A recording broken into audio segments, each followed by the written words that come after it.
Mungu akitaka kukuinua atakufanya uyasikie maneno kutoka kwake ambayo watu wengine hawawezi kuyasikia, na wakati ameanena watu wengine hawajasikia kwa sababu ni yako ya kuinuliwa, basi ujue kwamba unapaswa kuyatii, na wakati unapoyatii wengine wanapokuona ukifanya kitu kama hicho, wanaweza kuwa wayachukulie ni kama ni vitu visivyo na maana, lakini ni siri ya Mungu kwa ajili ya kuinuliwa kwako. Sasa kama hautakuwa makini kuweza kusikiliza mambo ambayo kutoka kwa Mungu watu wengine wa kawaida hawajasikia, utabaki kama wao.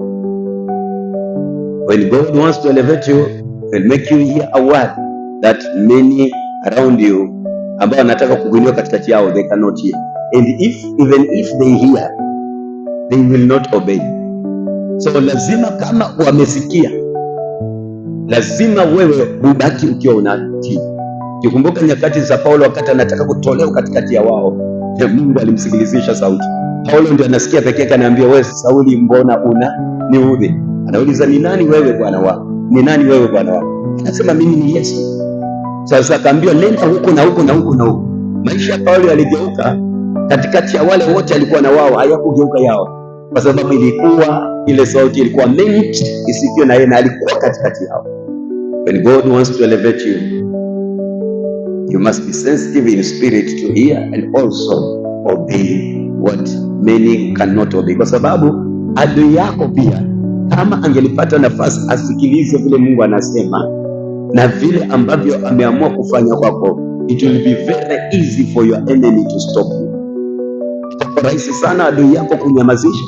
Itakuwa rahisi sana watu ambao hawakutaka uendelee kunyamazisha, na itakuwa rahisi sana hijackers, watu wa hijack destiny za watu kuweza kuingia na kufanya kile ambacho ungepaswa kufanya, kwa sababu anajua hii imeongea na huyo itatimia.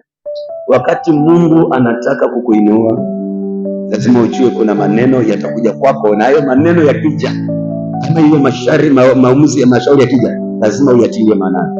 Wakati Mungu alitaka kumuinua Musa katikati ya ndugu zake, alitoka na akaenda huko kwanza, akaenda kumsikia Mungu peke yake, na alipomsikia Mungu akajua kile cha kufanya. Kila asubuhi alikuwa anakuja na neno kutoka kwa Mungu, akilipeleka kwa Farao, linafanya kazi. Wale wengine yao maneno yao hayakuwa na nguvu, kwa sababu yeye alikuwa anasikia kila neno kutoka kwa Mungu na akija nalo linafanya kazi.